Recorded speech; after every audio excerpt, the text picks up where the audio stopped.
Hey guys, this is my first YouTube video, and this is a video of my first jiu-jitsu competition.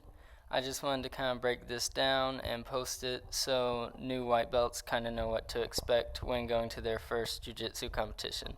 Let's get into it.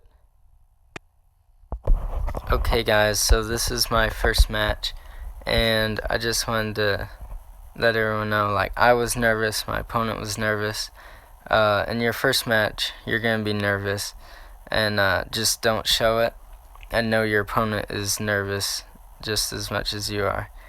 And neither of us really knew how to do very many takedowns, and we didn't know how to do them well, and it really showed.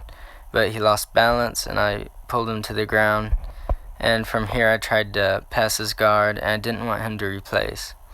And he turtled, so I went to his hip, and I sat there and broke the grip he had on my pants, and then I got one hook in, rolled him, took his back, and then went for some chokes from there.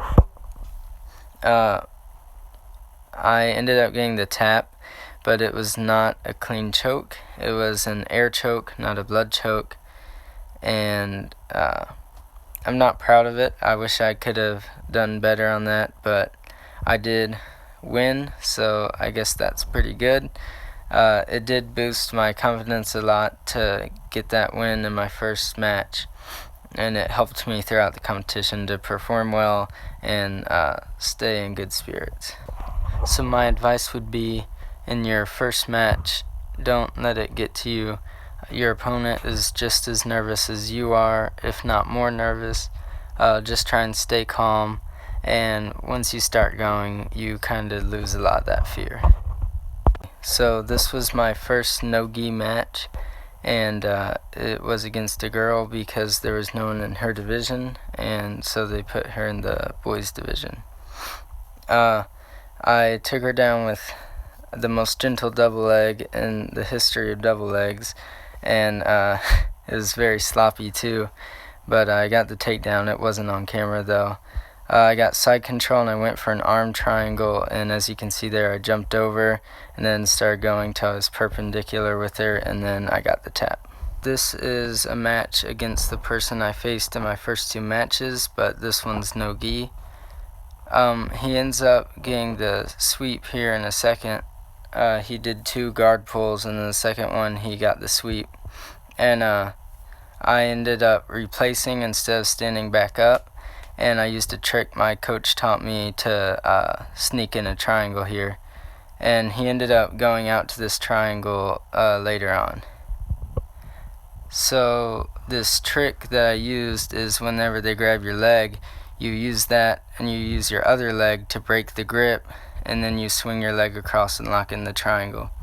So I got locked in, and he fell over. He got back up. I should have came to the top, but I didn't, and he ended up getting to his base. Then he started to stand up, and I swung under the leg, and he ended up falling down here, and whenever he fell, he was out, and the ref called the match. Okay, so before we get into the last match, I just wanted to say there are 2 matches I didn't include. One I lost, one I won, and they were both by points, and I just didn't want to waste everyone's time. Maybe I'll do a separate video on those 2. So this is my last match of the day. Had a great day. It was an awesome experience. I recommend going to at least one tournament, even if you're not into it for the sport jiu-jitsu and you're doing it for self-defense. I recommend it. It's a great time, good experience.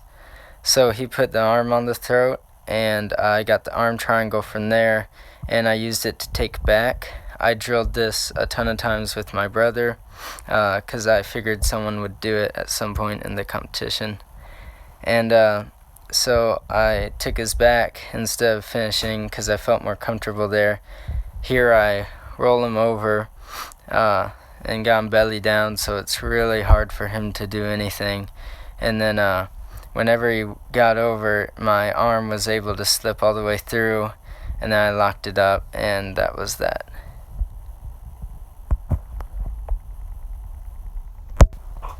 Alright guys, that's going to do it for this one. I hope you enjoyed. I thank you all for watching. If you have any questions, leave them in the comments below. And until next time, see ya.